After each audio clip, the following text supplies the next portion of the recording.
اخی ملک کا چھوٹا نام ہے۔ ابیتار کے حوالے سے کہوں گا، ابیتار اس کا بیٹا ہے، اور ہمیں معلوم ہے کہ اس واقعہ کے کچھ ہی دیر بعد ساؤل خداوند کے کاہنوں کو قتل کرتا ہے اور ابیتار سردار کاہن بنتا ہے۔ جب خداوند نے اس کے متعلق بات کی تب وہ کاہن تھا، پر جب وہ سردار کاہن بنا تو یہی اس کا خطاب بنا، اس میں کوئی مسئلہ نہیں۔ تو مثال کے طور پر میں ناظرین کو یہ واضح کرنے کے لیے ایک مثال دیتا ہوں۔ صدر جمال عبد الناصر نے 1952 کے انقلاب کی رہنمائی کی، پر کیا 1952 میں وہ صدر رہے؟ نہیں، اس انقلاب کے بعد بھی نہیں تھے، پر وہ بعد میں صدر بنے، اور میں ان کی بات کر رہا ہوں اور ان کو صدر کہہ کر ہی مخاطب کیا گیا تھا۔ سو خداوند ابیتر کی بات کر رہا ہے، لیکن ابیتر اخی ملک یعنی اخیا کا بیٹا ہے۔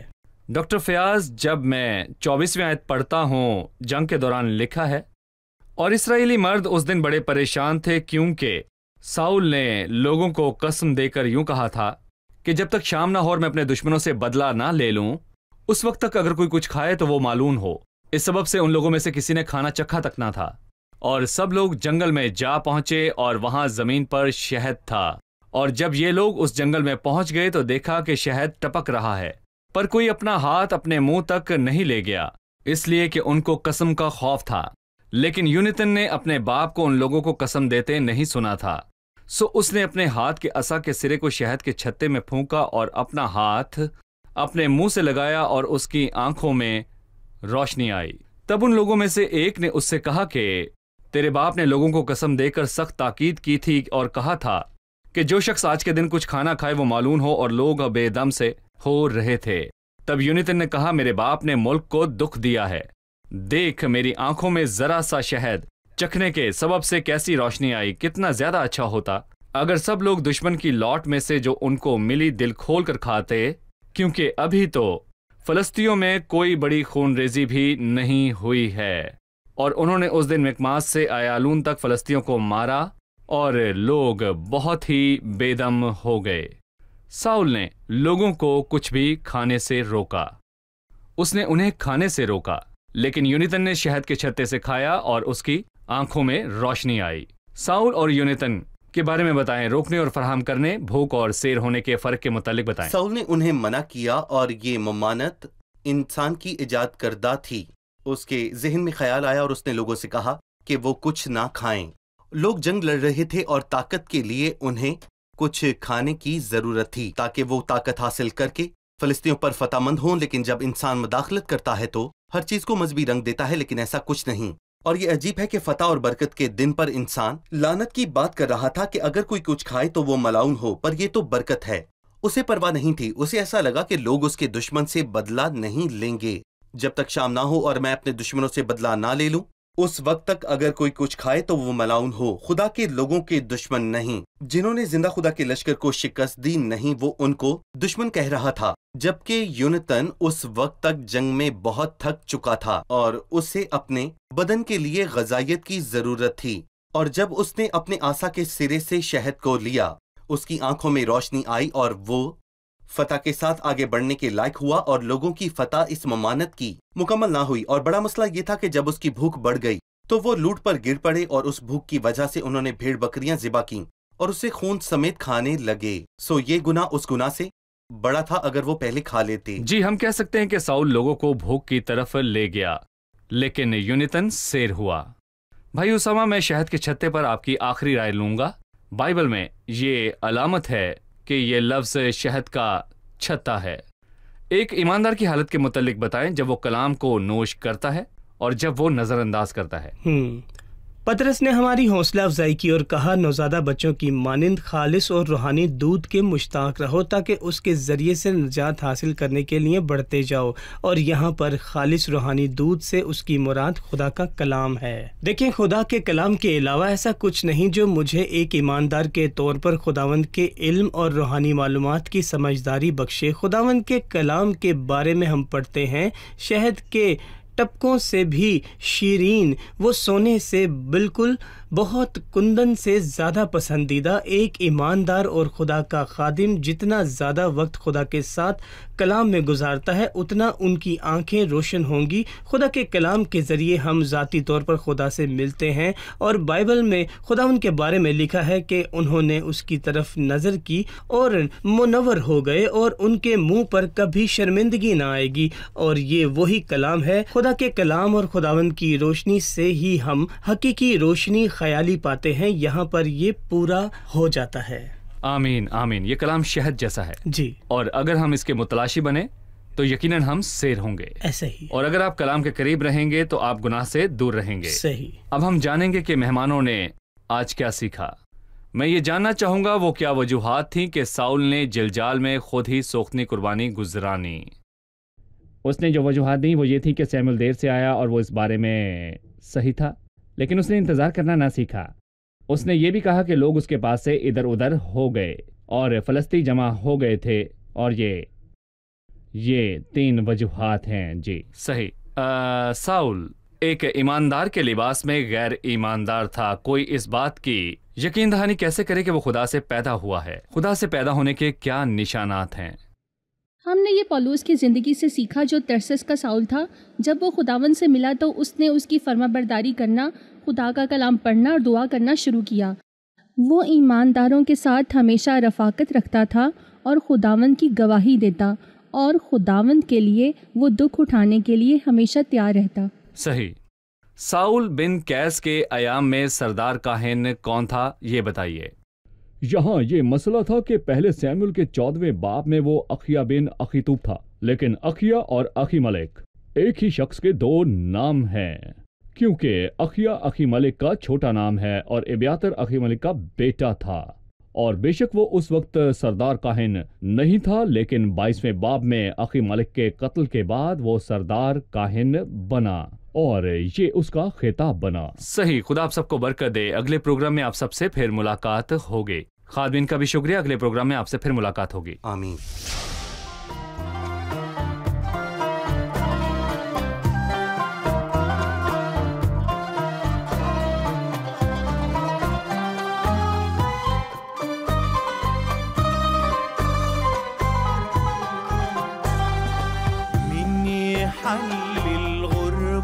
غيرك ويخليها جنة، يلي معاك النفس بتفرح والقلب بيتهنى.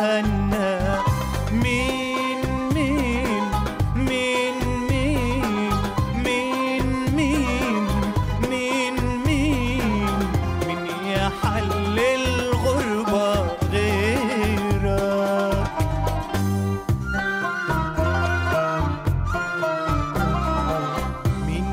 طهر قلبي غيرك وأكون أنا ما أنا، وأقضي باقي الغربة في خوفك وأنا فكري في السماء. مين مين مين مين مين مين مين مين مين يحل الغربة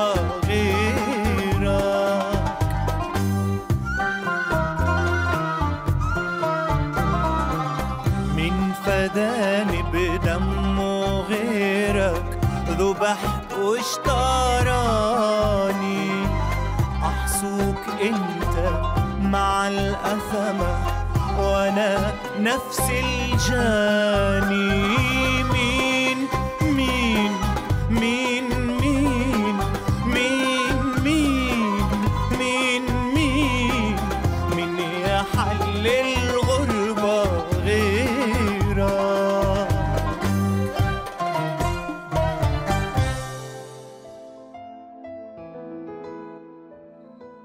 تیرا کلام رہے گا قائم پہاڑ جب نہ رہے خدایا. تیرے منہ کی ایک بات بھی ٹلے گی نہ چاہے کچھ بھی ہو. تیری مان دیے ہے زندہ سونے سے بھی قیمتی. میرا دل یہ دے گواہی ہے یہ کتاب عظیم. نازل کرے اپنا کلام شکستہ دلوں کو سکون ملے.